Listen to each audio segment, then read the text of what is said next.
So hello everyone, आ चुके हैं हम लोग एक और वीडियो के साथ। काफ़ी ज़्यादा इंटरेस्टिंग होने वाली है क्योंकि इस वीडियो में हम लोग बात करने वाले फॉर्म्स के बारे में। तो क्या कभी आपने सोचा कि जब भी आप लॉगिन करते हैं तो जो फॉर्म आता है जिसमें हम लोग अपना यूज़र नेम और पासवर्ड इसी जैसी चीज़ें डालते हैं, तो वो चीज़ें बनती कैसे हैं? एचटीएमएल का सबसे पावरफुल फीचर तब काम में आता है जिसको हम लोग कहते हैं फॉर्म्स। तो इस वीडियो में हम लोग फॉर्म्स के बारे में फुल डेप्थ में समझेंगे कि फॉर्म्स हैं क्या और इसको कैसे यूज़ कर सकते हैं।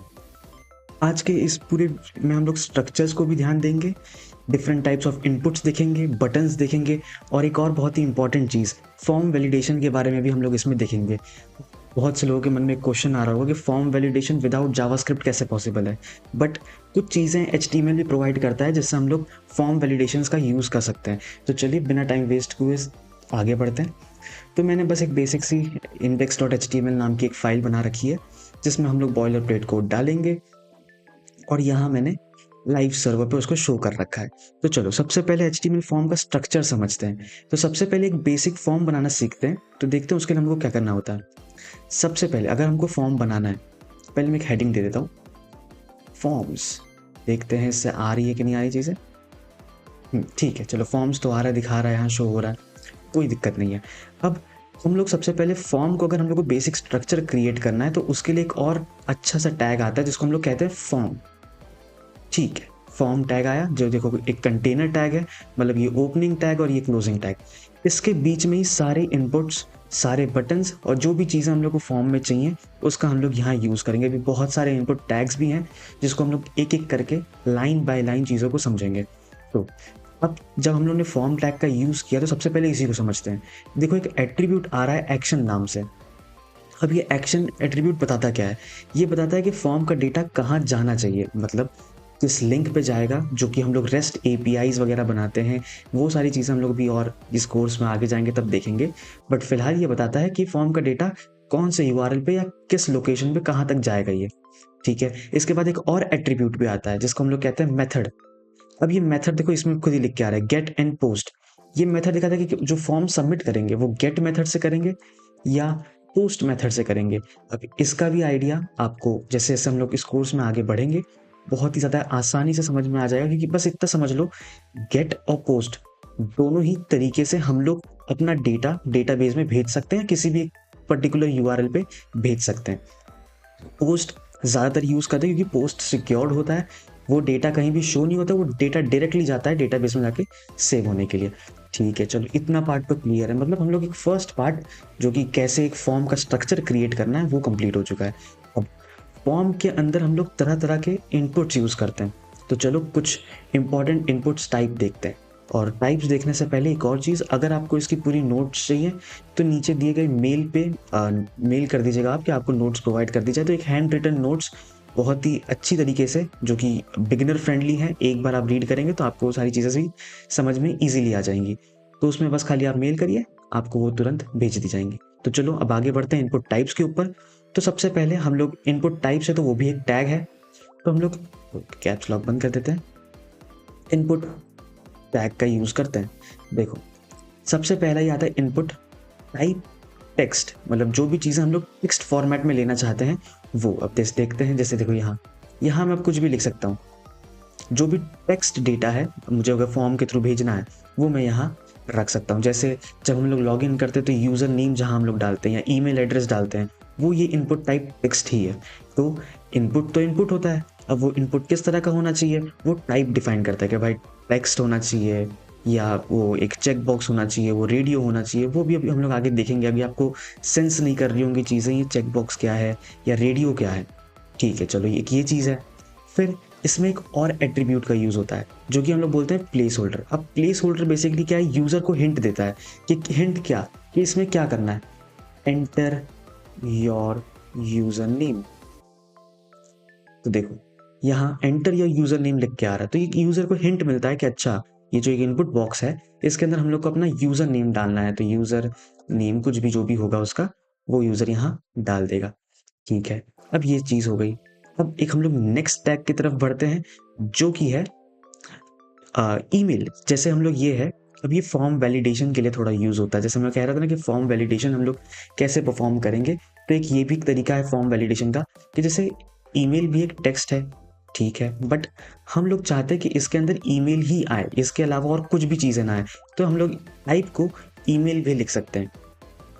अब देखो इसमें आया एक आईडी एक यूनिक आईडी होनी चाहिए जिसको हम लोग एक ईमेल दे देते हैं। ठीक है, अब एक ये नया टैग आ रहा होगा जो मैंने ऊपर नहीं बताया, बट मैंने जानबूझ के ऊपर नहीं बताया ताकि आपको नीचे यहाँ चीज़ जब आए तो वहाँ चीज़ें समझा पाऊँ। अब नेम टैग हर एक के लिए यूनिक रहता है। क्यों यूनिक रहता है? तो फॉर्म का डेटा जाएगा, तो फॉर्म का डेटा अब ये किस नाम से जा रहा है ये भी तो बताना ज़रूरी है। तो ये नेम बताएगा कि नेम किसके तरीके से है। तो अब यहाँ ऊपर भी हम लोग नेम दे देंगे कि नेम किस टाइप का है, तो यहाँ मैं दे देता हूँ यूज़र नेम।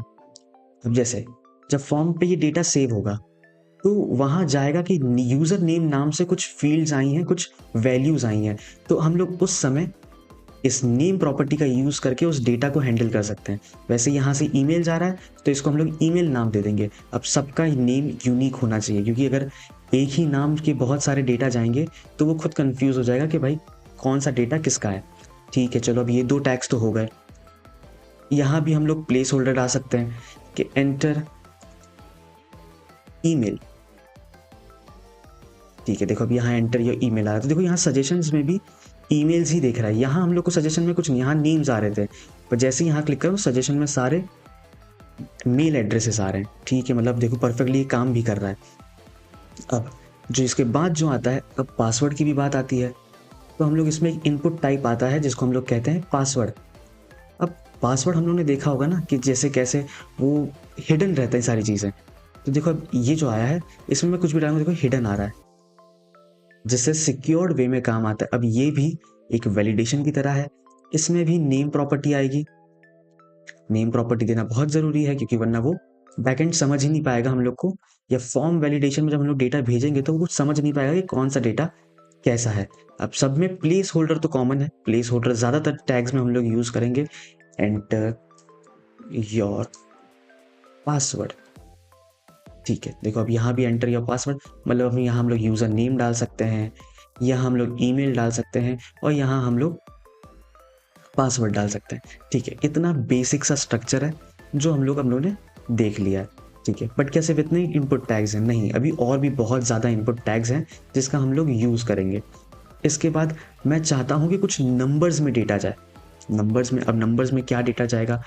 मैं हो सकता है मैंने एक फॉर्म बनाया हो जिसमें मैंने डाला हो कि आपको अपनी करंट एज डालनी है, तो उसके लिए तो इनपुट टैग ही चाहिए होगा। और इनपुट टैग्स में कैसा टाइप? बिल्कुल सही सोच रहे हैं आप, वो एकदम एक नंबर टाइप होना चाहिए कि भाई टाइप कैसा हो? नंबर। ठीक है, तो अब नंबर है, वापस एक सेम प्रॉपर्टी जो कि नेम की प्रॉपर्टी। नेम प्रॉपर्टी हर एक इनपुट टैग में लगेगी, क्योंकि जैसे मैं बार बार ये चीज़ को रिपीट कर रहा हूँ, क्योंकि रिपीट कर रहा हूँ क्योंकि ये बहुत ही ज़्यादा इंपॉर्टेंट है। अगर ये चीज़ मिस कर दी तो आगे जाके बहुत ज़्यादा दिक्कत होगी, हम लोग फॉर्म को हैंडल नहीं कर पाएंगे अच्छे से। अब नंबर में, अब ये नंबर किस लिए जा रहा है? तो मैं कह रहा हूँ एज के लिए जाना चाहिए, तो एज दिखा देगा कि भाई एज जो भी आएगी वो किस नाम कितनी होगी, 20, 21 जो भी होगा वो वैल्यू एज नाम से जाएगी। Place holder enter your age.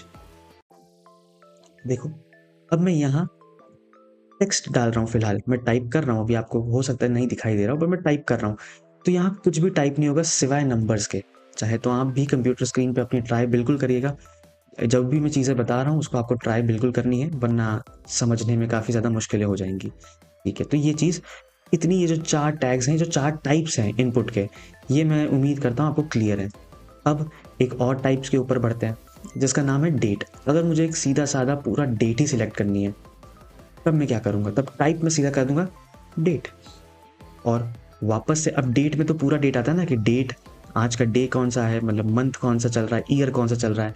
तो वो अब एज में, नेम में वापस से मैं कुछ डाल देता हूँ, डेट डाल देता हूँ, या डेट में हम लोग DOB में यूज़ करते हैं, डेट ऑफ बर्थ में, तो वो चीज़ मैं यहाँ डाल सकता हूँ। अब देखते हैं यहाँ कैसे शो हो रहा है। ये देखो पूरा कैलेंडर बन के आ रहा है कि अच्छा चलो ठीक है, ये सारी चीज़ें हम लोग जो भी चाहें यहाँ से ईयर सिलेक्ट कर सकते हैं, मंथ सिलेक्ट कर सकते हैं।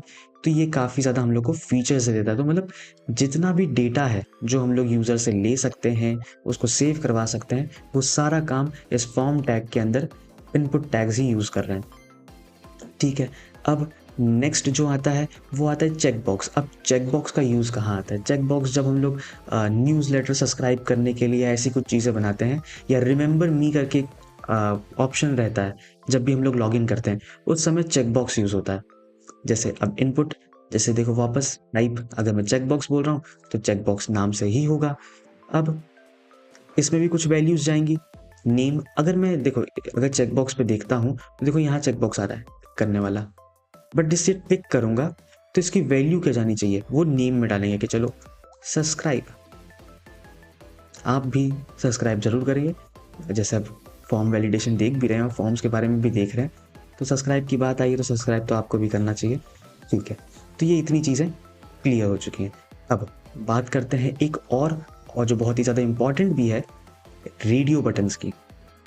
अब बहुत बार हम लोग जेंडर सिलेक्ट, बहुत बार क्या, हर बार जब भी हम लोग एक नया यूज़र मांगते हैं तो एक जेंडर भी मांगते हैं। अब इसमें बहुत खास बात है, अगर मैं 2 यूज़ कर रहा हूँ, 2 रेडियो बॉक्स, तो देखो मैं दोनों पे यहाँ फ़िलहाल सिलेक्ट हो रहा है, पर जो जेंडर होता है वो या तो मेल या तो फीमेल, वो दोनों कैसे करेंगे, हम लोग दोनों सिलेक्ट कर ही नहीं सकते। उसके लिए एक चीज़ बहुत ध्यान देनी होती है, जो नेम प्रॉपर्टी है उसमें वैल्यूज़ दोनों की सेम होनी चाहिए। अगर मैं ऊपर वाले में नेम दे रहा हूँ, नेम जेंडर दे रहा हूँ, तो नीचे वाले में भी जेंडर ही होना चाहिए। अब क्यों? क्योंकि दोनों एक ही चीज़ के लिए टारगेट कर रहे हैं, तो दोनों में से एक ही वैल्यू जाएगी। तो अगर मैंने इस फर्स्ट वाले पे सिलेक्ट कर रखा होगा तो सेकंड वाला सिलेक्ट नहीं होगा, और अगर सेकंड वाले पे सिलेक्ट कर रखा होगा तो फर्स्ट वाला सिलेक्ट नहीं होगा। तो अब सिलेक्ट कौन सा हुआ है, कैसे हुआ, ये कैसे पता चले? तो उसके लिए वैल्यू आएगी कि वैल्यू, अब देखो नेम तो दोनों में सेम है, बट वैल्यू डिफ्रेंशिएट कैसे करें, तो वो वैल्यू से जाएगा। फर्स्ट वाले में मेल डाल देता हूँ मैं, और सेकंड वाले में वैल्यू दे देता हूँ फीमेल। ठीक है, अब ये देखो, बट अभी भी कुछ लिख के नहीं आ रहा है। तो भाई वो तो इनपुट टैग्स की बात कर रहे थे ना, अब एक्स्ट्रा कुछ चाहिए तो वो तो हम लोग को लिखना ही पड़ेगा। तो देखो मेल लिख दिया मैंने यहाँ, और यहाँ लिख दिया फीमेल। देखो अब लिख के आ रहा है। अब अगर मैं इस पर मेल पे क्लिक करता हूँ, ठीक है, क्या मैं फीमेल पे क्लिक करूँगा तो उस पर भी टिक हो जाएगा? नहीं, देखो जैसे ही मैं फीमेल पे क्लिक कर रहा हूँ वो मेल से हट के फीमेल पे आ जा रहा है, और अगर वापस मैं मेल पे क्लिक करता हूँ तो ये वापस स्विच हो जा रहा है। मतलब जब दोनों को हम लोग ने सेम प्रॉपर्टी दी, रेडियो बटन्स में खास करके, तो वो दोनों में से एक ही चीज़ को सिलेक्ट करेगा। अगर यहाँ मैं 3 भी रखता तो 3 में से भी वो एक को ही सिलेक्ट करता, क्योंकि इसमें हम लोग देखते हैं कि इस सबसे ज़्यादा एक ही वैल्यू जब हम लोग को लेनी होती है, पर मल्टीपल चॉइसेस होते हैं, तो उसमें हम लोग इसका यूज़ करते हैं। तो देख रहे हो आप कि हर इनपुट अलग अलग तरीके के होते हैं। ये ब्राउज़र को बताता है कि कैसा इनपुट लेना है। ठीक है, अब फॉर्म्स तो बन गए।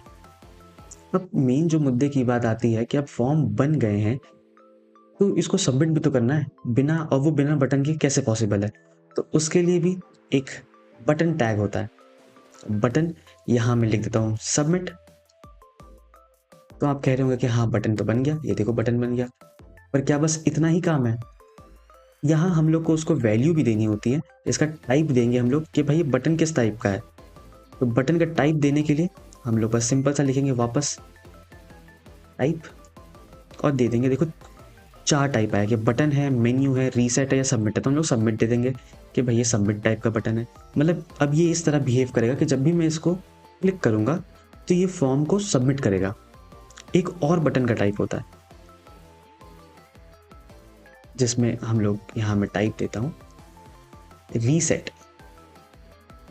रीसेट नाम से अगर आपको समझ में आ रहा होगा कि कोई भी पूरा अगर फॉर्म भरा हुआ है तो वो उसको रीसेट कर देगा। देखो जैसे ये मैं भर रहा हूँ कुछ भी बेसिक डिटेल्स,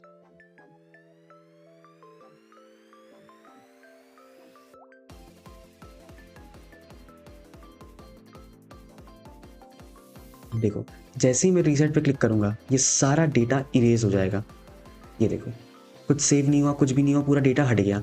ये सारी फील्ड्स को क्लियर कर देता है, तो बोलता है कि भाई अब सारी चीज़ें हट जाओ और हम वापस से कुछ नया डेटा डालना चाहते हैं। सबमिट पे क्लिक करेंगे तो वो फॉर्म सबमिट होगा। अब बात होगी सबमिट होगा तो कहाँ जाएगा, तो वो इस एक्शन में जहाँ भी वो जो URL होगा, जो भी चीज़ें होंगी वो वहाँ जाके सेव कर देगा। और मेथड भी डिफाइन करना पड़ेगा कि वो गेट मेथड है या पोस्ट मेथड है।